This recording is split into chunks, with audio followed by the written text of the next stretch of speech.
Malawi Today.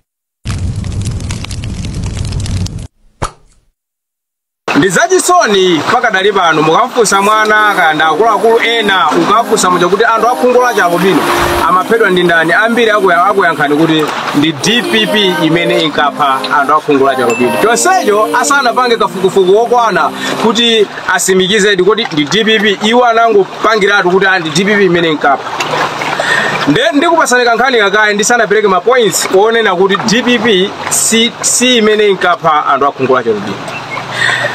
Panali anthu ena amene ankalima chimanga mudzi wina wake ndipo chimanga chinali chagulu koma sanayikepo londa ayi. Chimanga chinkati afika nthawi yokolola basi amapezeka kuti chimanga chikungosowa chikungobedwa kufikira tsiku limene anaganiza kuti sopano apa tiyikepo londa. Kenaka atasakasaka londa anayiwala kuti londayo ndi amene ankaba chimangachi. Koma atayamba kulondera chimangachi kunasiyidwa kubedwa kuja chimangachi makangokhala motete anthu amayamba kumuyimbira m'manja kuti ndoziwa kuteteza uyu ndi londa wamphamvu ndi dolo kwambiri chimanga panopa munda wathu uli ndi chitetezo chokwana londayo sakutani akuba sakubwera asakudziwa kuti londayo ndiye ukubayo. Mwayiona imeneyo.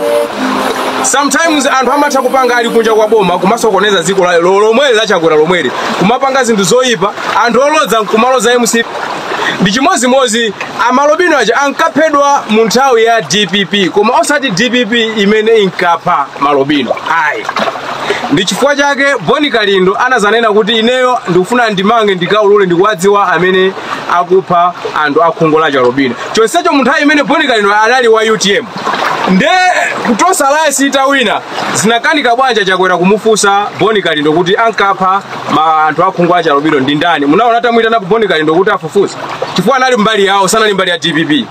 Point number 2, boma ili lisanatenge boma ankalonjeza una kuti ifeyo kungolowa mboma tagwira onse amene ankapha malobino. Dziwani kuti amene ankapha malobino ali mdziko momuno si anthu akunja ndi amalawi anzathu amene ankapanga chipongwe kumapha anthu aja. Ananena kuti tifufuza ndipo tipeza inquiry paka pano munaonapo atayima pagome boma ili litayima pagome ona kuti apa amapha malobino ja ndakuti tagwira pano zaka 5 zatha mwaonapo wina wakatamangidwa kuti tafufuza ripoti ilona kuti malobino ja ankaphedwa mwakuti mwamvapo ngati. Chifukwa wawanda amene timafuna kuti aulule ngati DPP imapha malobino atuse maumboni awo aja kuna kuti feta fufuza tapeza kuti boma ili anthu akuti ankapha malobino koma paka pano ripoti siri kutuluka oyena kutulutsa ndi boma ili ripoti ndiye munduza kuti ndi DPP. Komanso mukaona malobino ambiri paka dali pano ena nkumazifusa ambiri muzaona kusupport DPP china chake chimapeza abeona kuti apangidwa chipongwe ndi anthu mwina omwe koma kungoti vuto lilipona kuti masikando ena amatha kuchitika boma likulamulira lina koma amene akupanga masikando amakhala kufika pano bwezi atamangidwa ena ndi ena lipondi paka pano. Komanso kumbukira nuna kuti bodyguard wamtsogoleri una wake amene yoyo anazamangidwa nkhani yona kuti akukhuzidwa nkhani yokupha chani malobino mpaka pano kafukufuku sakutani sakuchitika. Nde malobino amazifusa mafuso kodi amene amapha timaphedwa nthawi ya DPP kapena inkatipha ndi DPP. Maona pali kusiyana kuphedwa mu nthawi ya DPP ndi kuphedwa ndi DPP muzisiyanitsa. Number 3 mundimvetsetse ndi DPP yokha imene inakwanitsa kuonesa mchitidwe woyipa umene unkachitika mbuyomo anthu osawuzindikira opha malobino. Chifukwa kupanda DPP enafe tinali tikuganizabe kuti malobino amangosowa safa chifukwa mbuyo monsemu malobino mandake anthu samaona ena timauzidwa kuti amangosowa kuyambira maboma ambuyomo timauzidwa choncho ndi makolo una kuti anthu awasadwala chakuti kusonyeza kuti pali china chake chimachitika.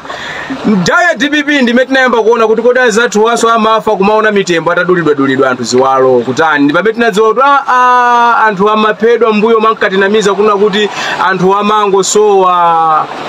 Zinthuzi sizinayambe lero koma zinaonekera mu nthawi ya DPP. So timathokoza DPP yo osati kuphedwa kwa anthu koma DPP yo kuna kuti anthu anazindikira una kuti malobino amaphedwa. Izo nayambiri mbiro titi yankhule panopa timva kuti maloya mwakuti koma zili ndi anthu amene apanga zinthu zonyasa muzaonetsesa akamapanga kafukufuku wawo malipoti yake nthawi zambiri amakhala abodza mwina satulusa kumene malipoti chikachitika cholakwika mbocha munthu yachitika mistake mamoti asake chinthu chija aziwa aulule ku mtundu wa Malawi una kuti zikachitika izi ABCD sakuulula aziwa kuti munthu akudziwa kanthu malipoti aja amazengereza aziwa kuna kuti anthu sanayambire lero. So apapa ngati uli wa DPP upite pa YouTube ukangosecha kuti Frankie Machivi ukangopeza nyimbo pamene paja iwe uzingovina basi.